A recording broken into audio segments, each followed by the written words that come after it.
talk about Omoyele Sowore.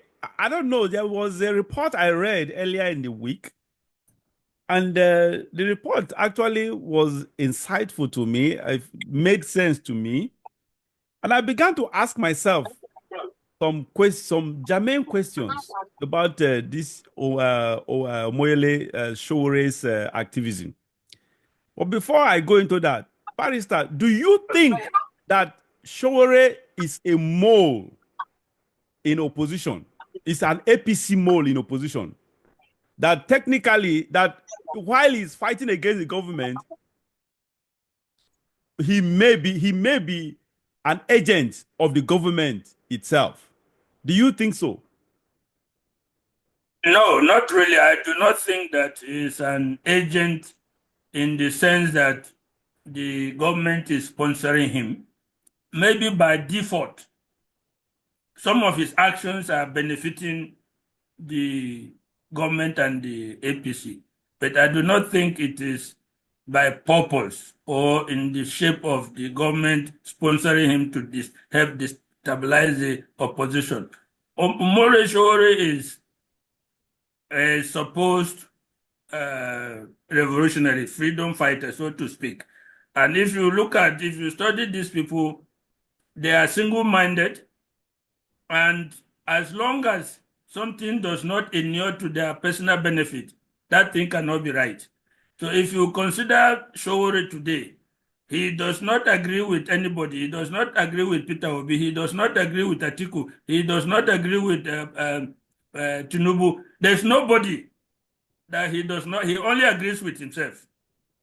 So if he comes to the opposition, he's attacking everybody. If he comes to the government, he's attacking the government. These kind of people are like that. As long as we used to say that this Roman statesman, I've forgotten his name.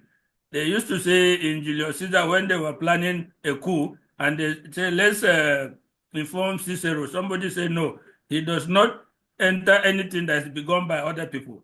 It's only the thing that he himself starts that he will associate with. So people like Sowore are like that. As long as anything will not favor them personally, they will fight it. That is the way I see him. And that is the reason why he cannot corroborate with the opposition in Nigeria as today. He does not believe or support Peter Obi. He does not believe or support Atiku Abubakar. He does not believe or support any other opposition figure that you see. And he at the same time does not believe or support Tinubu. He only supports himself. That's the way I see it. And we are here to join with anybody. If he does not, or that person does not say he should be the leader, then that marriage or that affiliation will scatter.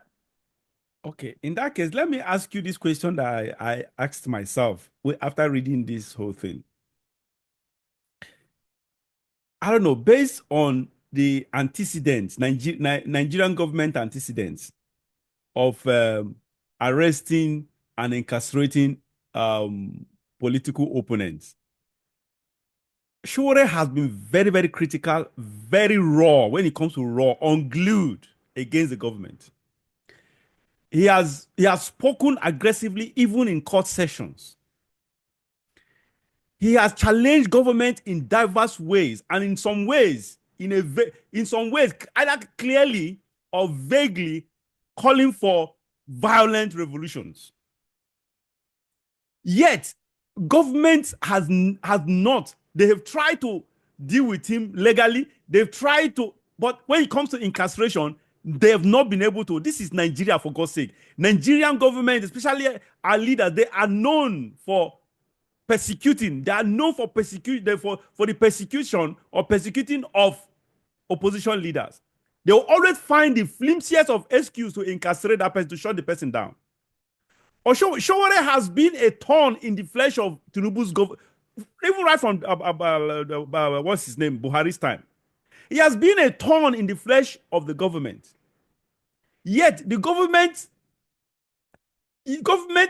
are yet to do what they have done. There are so many people that are under incarceration right now, including some journalists who have not done 1/4 of what Sowore has done against the government. Yet they are under incarceration. People are protesting in their own ways for the release of these journalists. Yet they are still under incarceration. Why is Sowore different? Why is government treating him in a different manner? This man has spoken, has criticized. He does it confidently in the court, either in the court environment, in a live court session. He has addressed even a sitting judge in a live court session in a very, very aggressive and confident way. Yet this man is just there. The latest we have had is just that they seized his passport. Who knows? It could be possible. That could be fictitious. Who knows if it is true or not? Whatever. That is for those people who are thinking, who think that he is a mole in opposition or whatever.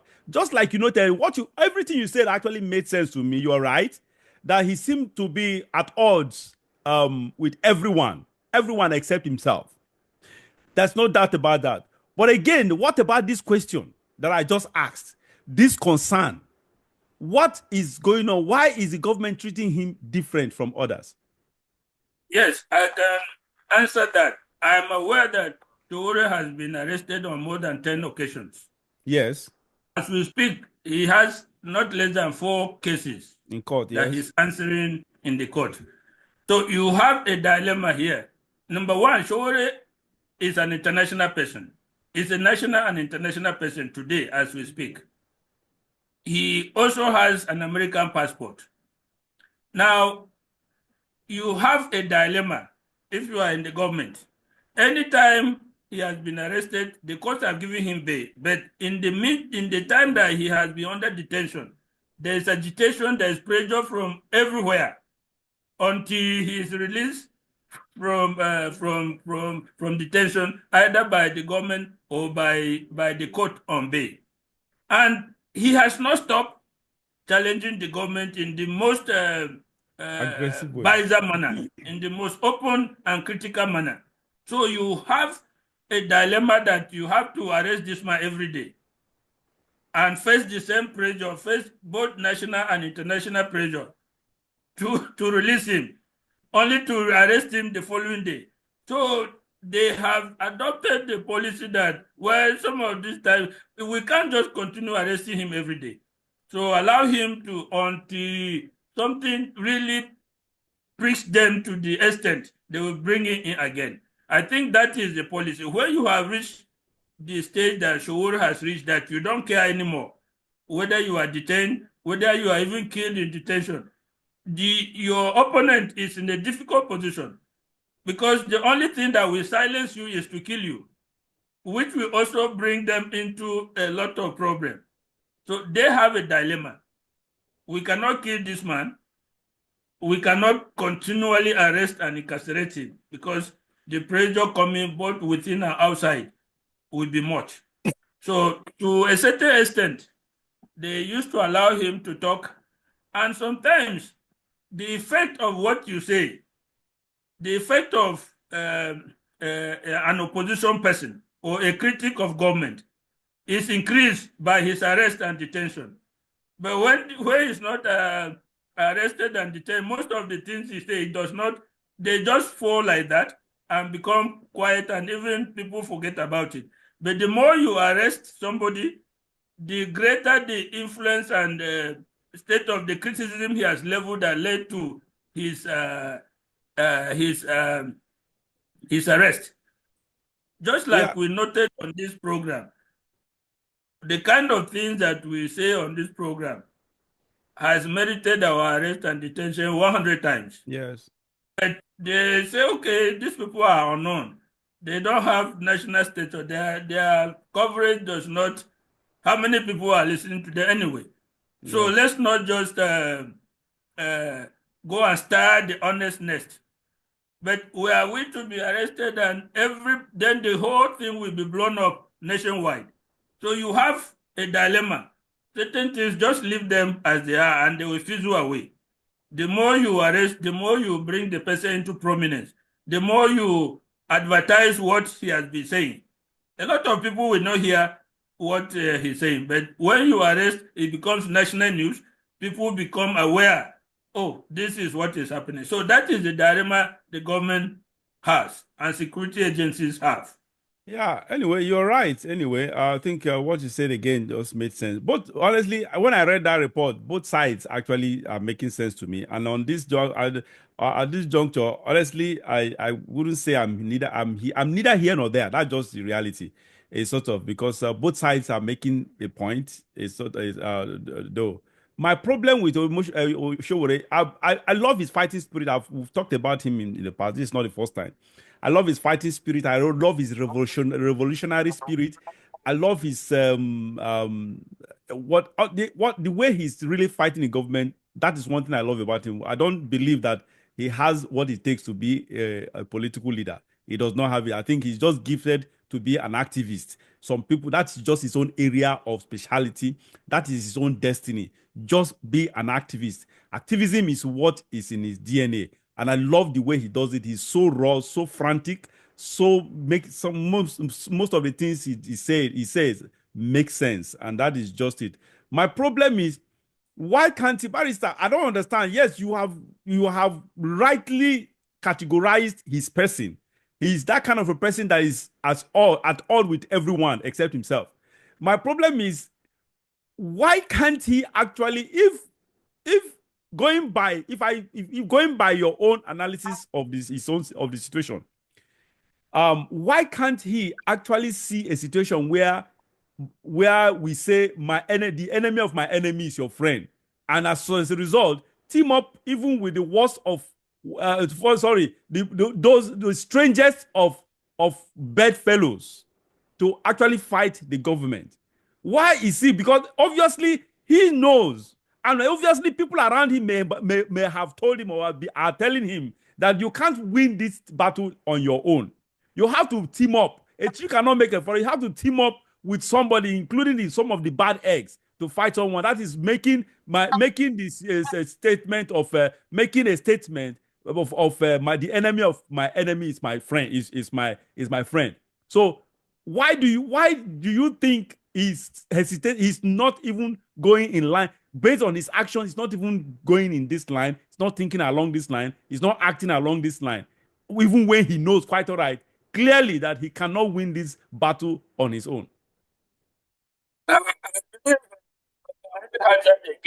believe he knows that all the prominent opposition figures out there have greater stature than him. Is it Peter Obi? Is it Atiku Abubakar? All of them are greater in stature than him. If he were to align with them, he's not sure that he will emerge the leader of that camp. And a person like him will not accept, like I said, he does not believe in Peter Obi, does not believe in Atiku. But practically, he knows that these people are bigger than him. If he were to join them, he would be a junior, whatever way you look at it, he will be a junior partner in that enterprise. It will not go with his own thinking that he should be the driving head of the driving force of that conglomerate or of that gathering. I think that is what informs him to stand by himself, even as he knows that standing by himself will not lead him anywhere at the end of the day. He can agitate, right. He can protest, he can critique and do anything, but alone, he will never, apart from leading a revolutionary movement that will overturn the government and take over the government by force, he cannot achieve what he's looking for.